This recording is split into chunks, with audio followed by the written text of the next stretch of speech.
Ano nangyari sa'yo? Yan mga kababayan, napagod yung bata dahil kasabay namin siyang naglakad.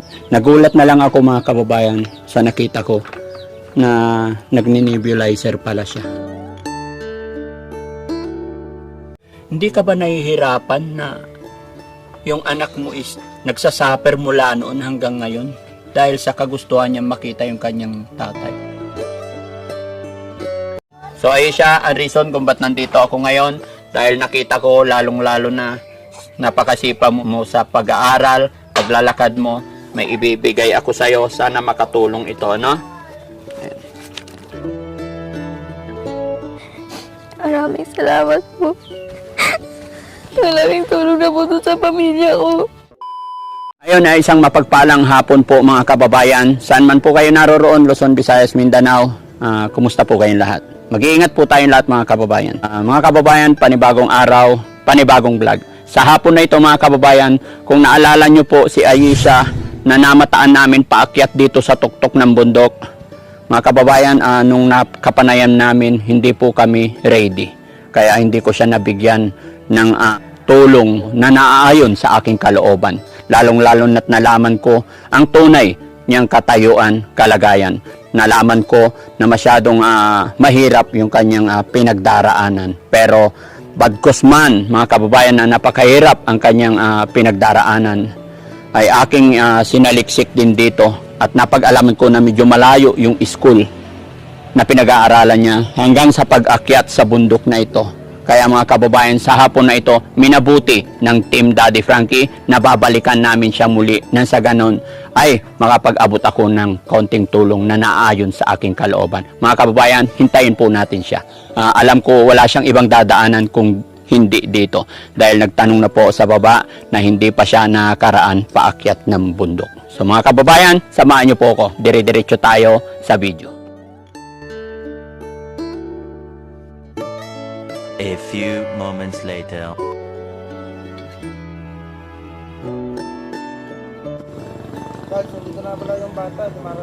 Nandyan na? Oh, sige, sige. Ay, nandyan na pala. Okay. Ay siya, magandang hapon. Oh, pasensya ka na. Inabangan talaga ka namin. Oh, sige. Okay ka lang? Idikit ko tong mic, ha? Sige. Tapos akyat tayo dun sa inyo. Sige po. Gaya na sinabi ko kahapon, babalikan ka namin. Opo. Okay, sige, mauna ka. Mabigat ba yung dala mo? Akin na yung bag mo. Tulungan ka namin. Hindi naman po mabigat. Kaya? Opo. Sige. Sabagay, mas malalakas ang resistensya ng mga bata, mga kababayan, kasi sanay na sila dito. Pero ang Team Daddy Frankie, lahat lawit ang dila. Ingat kayo ha, madulas dito sa dahon. Kumusta pag-aaral mo? Okay naman po. Oh, very good. Sige, ingat ka.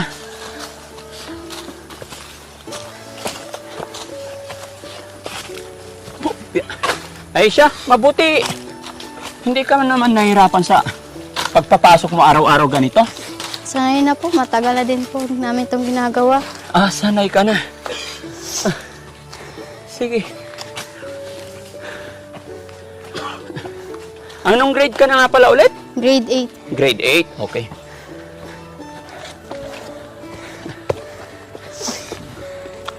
Ganito kahirap mga kababayan. Araw-araw. Mabuti tag-araw pa to.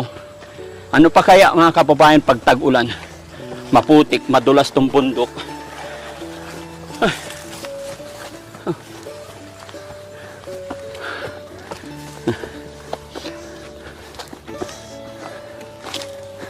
Kahapon na siya nung hinahabol ka namin. Halos mamatay-matay kami sa pagod. Sige. Huwag kang dito ka sa daanan nyo. Baka wala namang ahas dito. Wala naman po. Wala. Ay, salamat. Palapit na tayo ng palapit.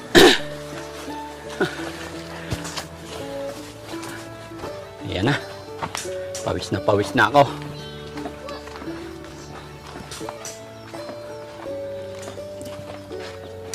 Hello po, magandang hapon. Hello. Daddy Frankie, ito po lang yung tunay kong nanay. Ay, hello. Hello, Nay, magandang hapon.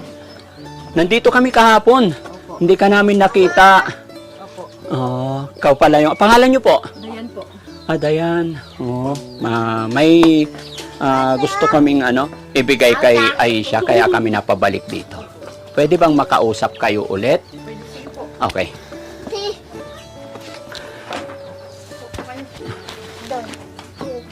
Saan si yung lola? Ma? Lakad po. Nagkukuha po na na binilad na kopra. Yung nanay niya? Opo. Ayan na. Ayan na. Hello, Nay. Magandang hapon. Ano yan? Kopra po. Kopra. Opo. Mabigat? Kilo po. Patingin yung kopra? Dito ka. Ilan ba? Ganyan pala yun. Tabi si mama. Mabigat din. Magandang hapon po. Nebulizer. Andito na naman kami. Pasensya na. Opo. Mga abala. Ang asawa niyo po nandito? Ano sa papa niyo? Ayun.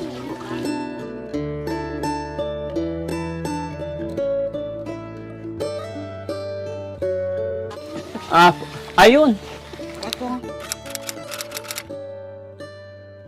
Taas kasi yung nila doon school. Akit baba sila.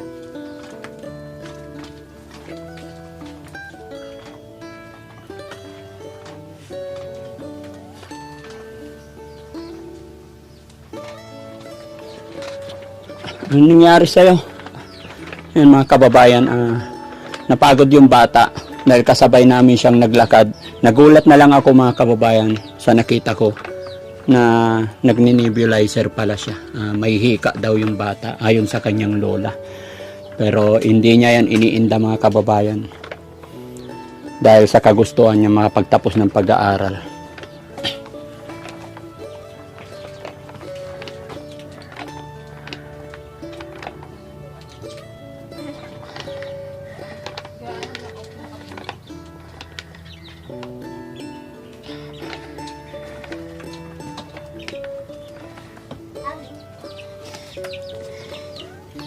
Teka lang. Ito yung mga kababayan na basa sa pawis sa luha niya. Okay lang? Kaya? Ito, tubig niya.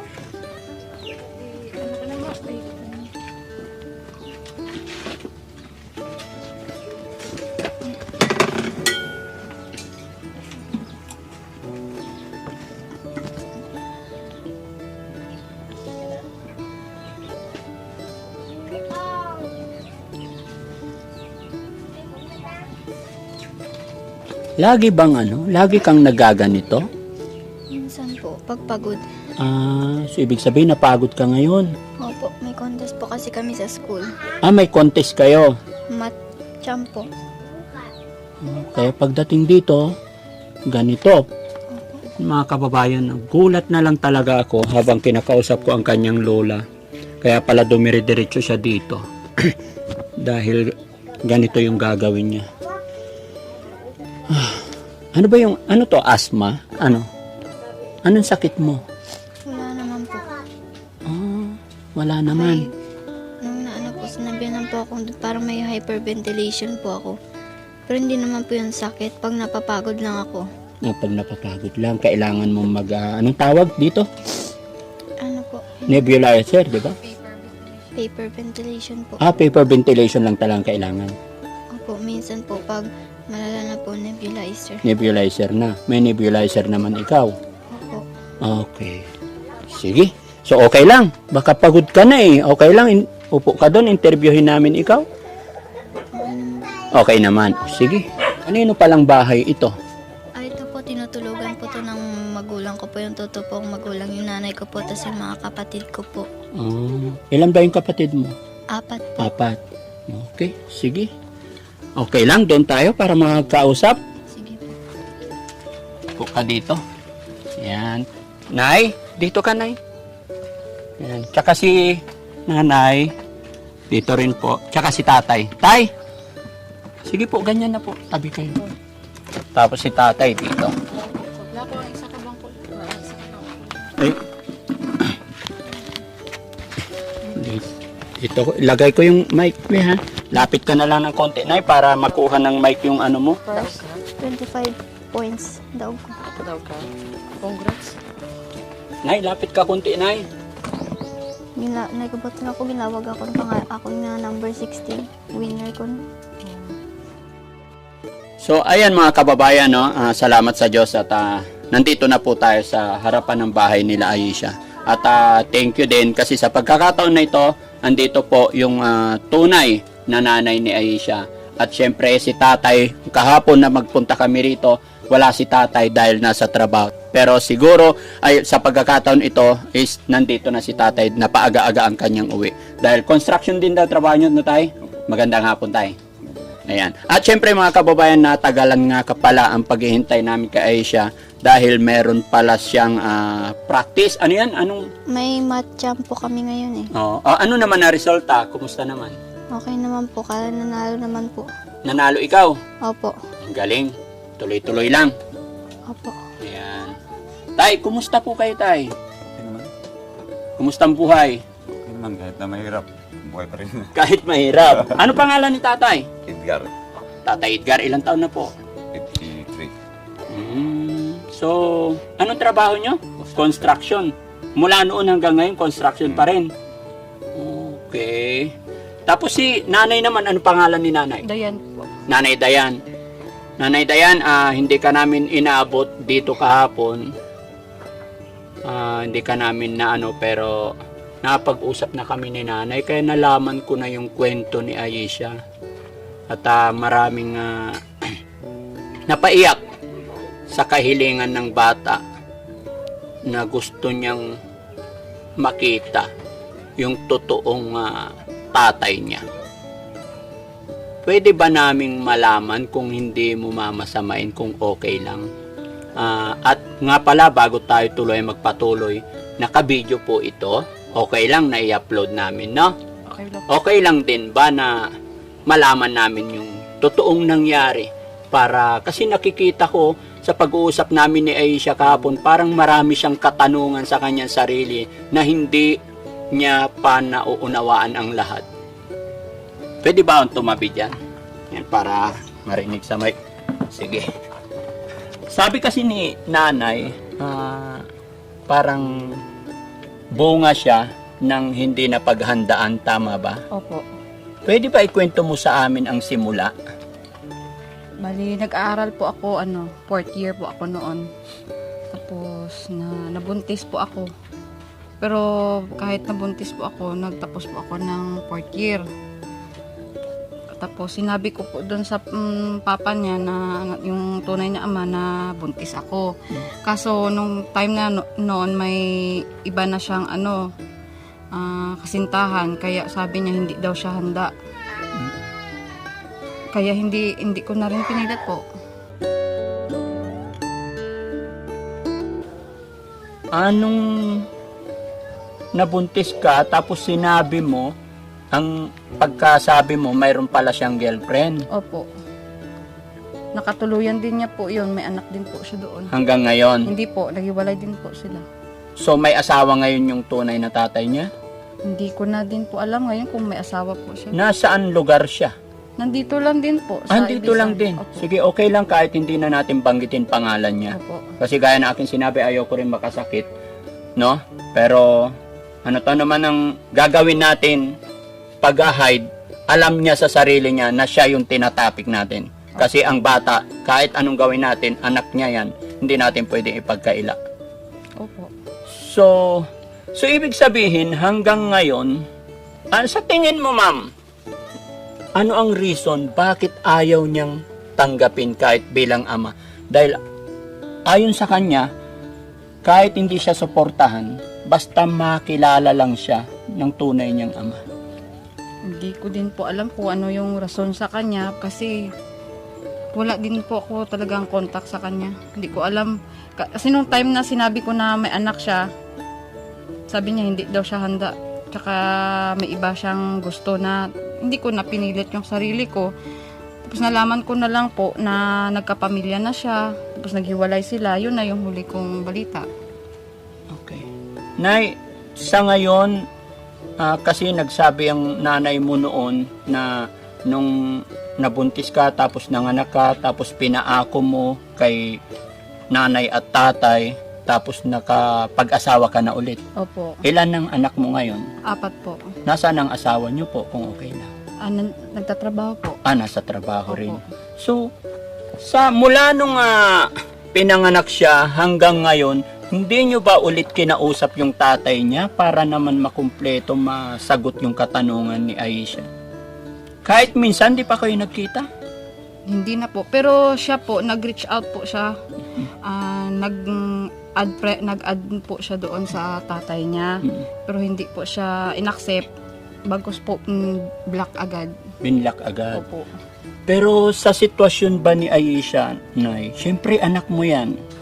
Kahit anong mangyari, dugo sa dugo, mas malakas talaga yung power ng anak sa ina. Hindi, kahit hadlangan mo yan, yung pakiramdam ng bawat isa. Hindi ka ba nahihirapan na yung anak mo is nagsasuffer mula noon hanggang ngayon? Dahil sa kagustuhan niya makita yung kanyang tatay. Siyempre po, masakit din po sa akin. Nahihirapan. Opo. Kasi siya na po naghanap ng paraan para sana mag-reach out siya sa tunay niyang ama. Kaso lang, ayaw siguro talaga niya na kilalanin na anak si Aisha, kaya ganun. What if itry mo siyang kausapin, ikaw mismo dahil ikaw ang nanay? Malay mo pag gumawa ka ng paraan. Pasensya ka na. Hindi kita sinisisi or what. Ang akin lang ngayon, pasensya ka na. Ang akin lang ngayon is makapag-usap silang mag-ama. So after that siguro pag nagawa natin bilang magulang, syempre, tayo talaga ang unang gagawa ng paraan dahil ang bata walang kinalaman yan. Although gaya ng sinabi ko, pasensya ka na, hindi kita sinisisi dito. Tayo sana ang gagawa ng paraan. Ngayon, makita ng bata na pinuntahan natin, kasama siya. Kausapin nyo lang na ang gusto lang ng bata makausap lang at malaman kung ano ang kanyang dahilan. Bakit? Malinaw din naman sa amin lahat kahapon na ang sinasabi ni Aisha is kahit hindi siya sumuporta, baka natatakot lang siya sa suporta. Ang kailangan lang niya is makausap niya, siguro kahit isang beses lang. Kasi alam ko rin yung pakiramdam na mayakap ng ama, makomport ng ama. Hindi mo pa ba na-try yun? What if gawin mo yun para sa anak mo? Sige po. Kaya? Opo. Hindi naman siguro magagalit yung asawa mo kasi matagal na yun pas. At saka, kakausapin natin ng maayos, di ba? Hindi Opo. porkit nag-usap. Kasi, nakita ko kasi yung pag-sasuffer ni Aisha. Di ba, Nay? Nay, ikaw, Nay, anong masasabi mo? Okay ba yung sinabi ko? Opo, okay po. Pero, Aisha, itong sinasabi kong to, dahil kung gusto talaga sa reach out mo lang, nagkausap na kayo. Pero in-explain ko lang sa mama mo para masabing gumawa tayo ng paraan. Pero nakahanda ka ba? Kung ano man ang sasabihin ng tatay mo, kung ano man ang dahilan niya. Opo. Saka-sakaling magkikita na kayo ng tatay mo, ano ang sasabihin mo sa kanya? Tatanungin ko po siya, ba't hindi niya po ako matanggap bilang anak? Ba't ayaw niya po akong kausapin? Napakahirap mga kababayan, napakahirap ng sitwasyon pag ganito talaga. Kaya sa mga tatay, nanay, bago tayo gumawa talaga ng mga bagay-bagay, pag-isipan natin maigi bago tayo pumasok. Dahil pag nangyari na, kawawa ang magiging anak natin, kawawa ang maging bata. Pero syempre mga kababayan, nakuha na rin natin ang panig ni nanay. Kausapin din natin si tatay kung anong masasabi niya bilang isang padre de pamilya. Dahil ayun nga, mula nung pagka-baby, si nanay, si lolo't lola na ang umako sa responsibilidad. So lalapit ako mga kababayan. Ay, idikit ko tong mic para marinig yung usapan. Pasensya ka na tayo. Tahimik lang si tatay eh. Pero tay, pwede bang malaman namin kung ano yung nararamdaman mo sa hirap, sa sakit ng dibdib na dinaranas ng apo nyo po? Alam ko, tinuring nyo na ring anak. Pero syempre, alam ko bilang lolo at naging tatay na, alam kong alam nyo na may kulang sa kanyang pagkatao. Ano masasabi mo dun, tay, sa anak, sa apo nyo, na anak nyo, at sa tatay ni Aisha? Ako, wala akong masasabi. Kaya ko naman na suportaran siya eh. Opo. Yes, tay. Ang sa atin naman, kay Aisha, wala sa isip niya at sa amin, pasensya ka na tay, huwag mo sanang mamasamain, wala sa isip namin na mawala or mapunta pa si Aisha dahil nandito na siya. Kumbaga, yung gusto lang ni Aisha po is makausap man lang yung kanyang tatay. May mabuti kung pumayag yun. Baka magtago lang yun. Bakit naman po tay, hindi naman siya ikukulong? Sabi nga ni Aisha, wala siyang hahabulin. Dahil alam ni Aisha na sa poder nyo palang safety naman na siya. At nandyan naman ang kanyang nanay. Kung sakasakali tayo, sige, okay. Kung sakasakali, nandito yung tatay niya, anong sasabihin niyo po sa kanya? Wala akong masabi sa kanya. Hindi ako imik sa kanya. Bakit po? Wala namang ano yan. Bakit pa? Ano pang ano? Wala namang mangyari. Walang mangyayari. Sa bagay tayo, no? Ang tunay na lalaki, hindi tumatalikod sa responsibilidad. Hindi na kailangan pilitin. Yan, mga kababayan, may punto naman si tatay. Ayan, salamat sa sagot mo tayo. Naiintindihan kita kasi lalaki rin ako. Ang akin lang tayo, gusto ko lang talagang tugunan yung kahilingan ni Aisha. Dahil talagang kahit ako, nasasaktan din ako dahil may mga anak din ako. Ayaw kong mangyari sa kanila yon. At ayaw ko na rin na may magaya pa na sa mga susunod. No, tay? Kaya salamat. Si nanay naman. Nay! Lapit ko tong mic kay nanay. Anong masasabi ni nanay ngayon? Ang masasabi ko lang na kasi ina ako, alam ko ang pakiramdam ng anak na walang kinalakihang ama. Kasi ako may kinikilala akong ama pero hindi ako lumaki sa ama ko rin. Kasi 5 taon pa lang ako, iniwan din ako ng tatay ko. Nagkapamilya din sa kasi ulit sa Mindanao. Nagkita na kami ulit. Malaki na ako.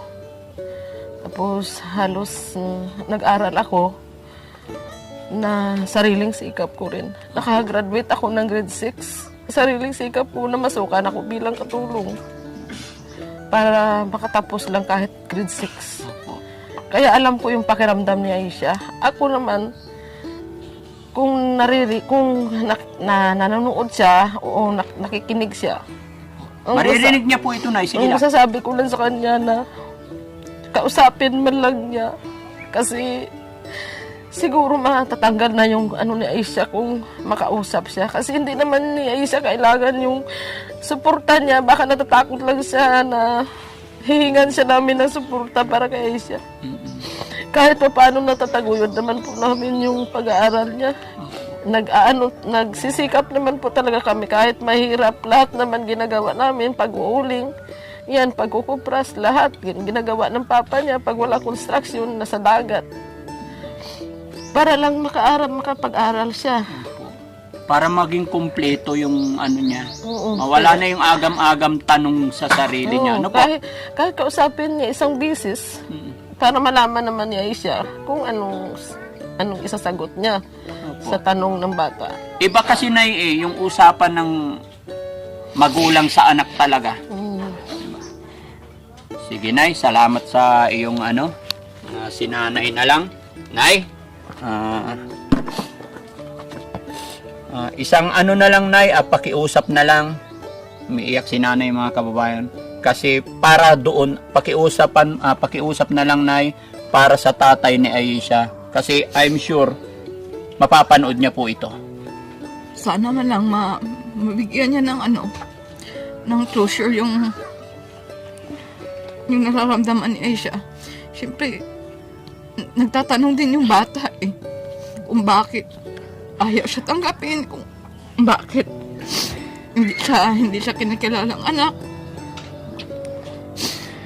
Hindi naman talaga kami umahabol sa suporta niya o atensyon niya. Talaga ang gusto lang talaga na makausap niya para matapos yung yung talagang pagtatanong niya kasi minsan balisa siya, tinatanong niya bakit hindi talaga siya kinausap ni, minsan hindi kinilalang anak. Yun lang po. Ayun. Mga kababayan, sana i-share natin ang video ito nang makaabot sa tatay ni Aisha. At sana sa tatay ni Aisha, sir, kung sino ka man, alam kong mapapanood mo ito. Lahat po tayo tatanda. Lahat po tayo hihina. So habang malakas ka pa, ilang taon na ba yung tatay ngayon? Palagay nyo po, more or less. 33, 34. Yun. Sa tatay po ni Aisha, lahat po tayo tatanda. So habang may panahon ka pa, sir, kasi may kasabihan po tayo, kung ano ang iyong ginawa sa iyong kapwa, yun din ay babalik sa'yo. Sir, sana maintindihan mo yung aking ibig sabihin na wag sana nating ipagdamot yung maliit na bagay. Narinig nyo po kung anong ibig sabihin ng iyong anak at itong mga lolo't lola nila at ang nanay ni Aisha. Wala silang habol. Ang gusto lang ni Aisha ay closure. Ayan. So muli mga kababayan, wala pong intention si Daddy Frankie na mangialam or anuman. Nagkataon lang po na nakita namin si Aisha.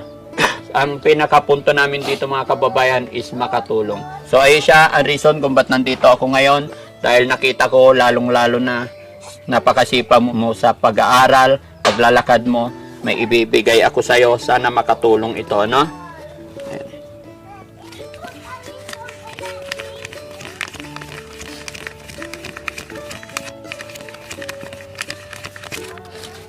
Okay. Aisha, bilangin mo, ha? Ibibigay ko to sa'yo, makatulong sana sa pag-aaral mo. Bili mo, para na rin sa pamilya mo. Okay? Opo. Magsisikap ka lang lagi. Ano't ano man ang pinagdadaanan mo, kaya mo yan. Alam mo, minsan, dadalhin tayo ni God sa pinakamahirap na lugar.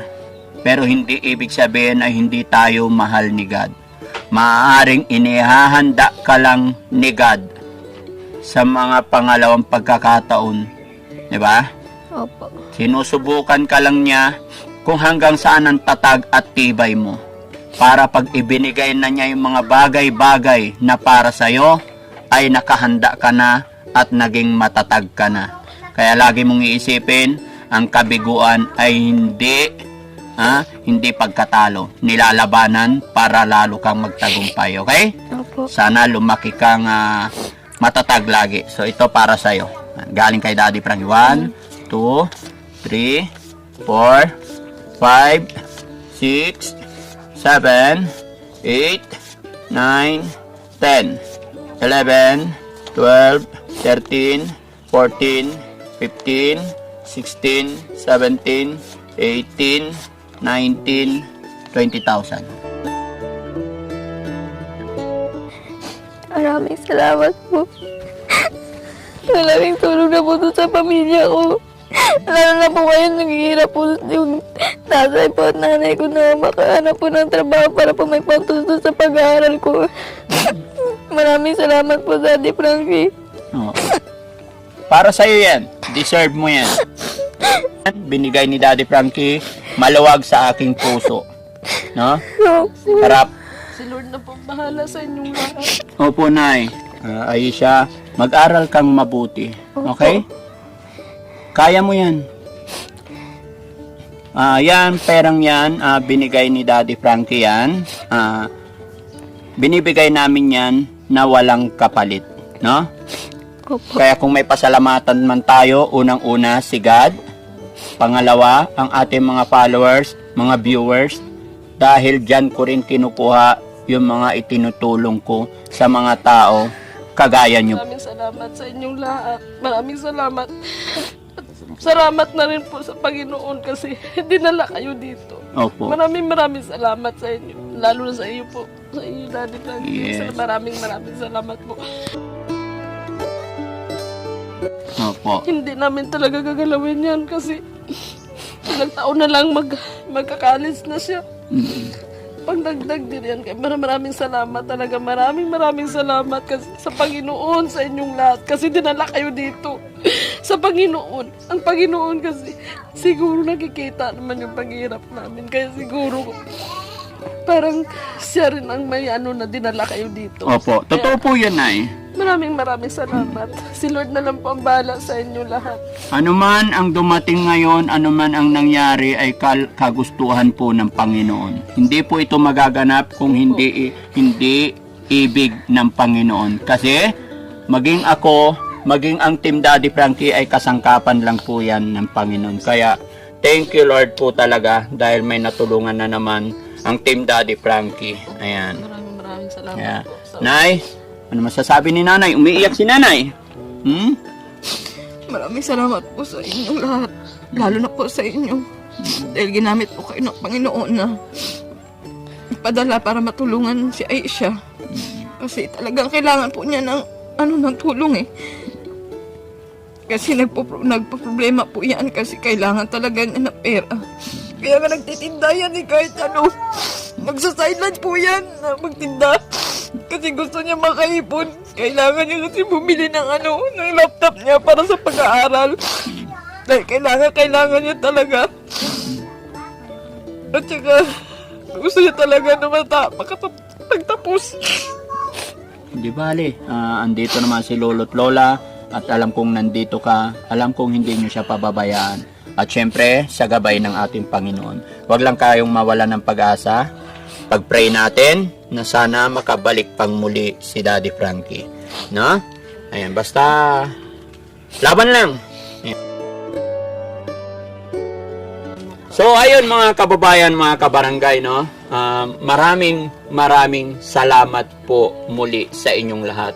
Lalong-lalo na sa ating mga followers, viewers, subscribers. Gaya po ng paulit-ulit kong sinasabi, hindi po magagawa ni Daddy Frankie ito kung hindi rin po dahil sa inyo. Dahil ang perang itinutulong ko sa ating mga kababayan kagaya nila ay nanggagaling din po sa panonood at pag-share nyo ng videos.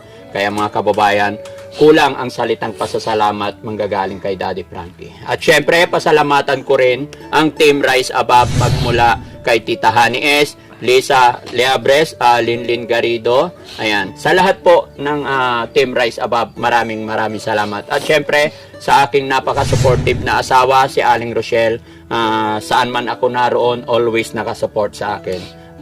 Aling Rochelle, thank you so much. Ate, kaninong bahay ito? Diyan po kami natutulog ng mga anak ko tsaka yung mister ko po. Kasama yung 4 mong anak. Opo. Tapos sila, Dito po sila natutulog. ito. Opo. Ayan mga kababayan, makita nyo yung bahay nila. Okay lang masilip yung bahay yung Lola? Silip po. Okay lang? Silipin ko lang. Saan ang pintuan yan? Open naman po yan. Wala naman pinto. Yan. Hindi, lahat. Ay, tataas lang. Okay lang?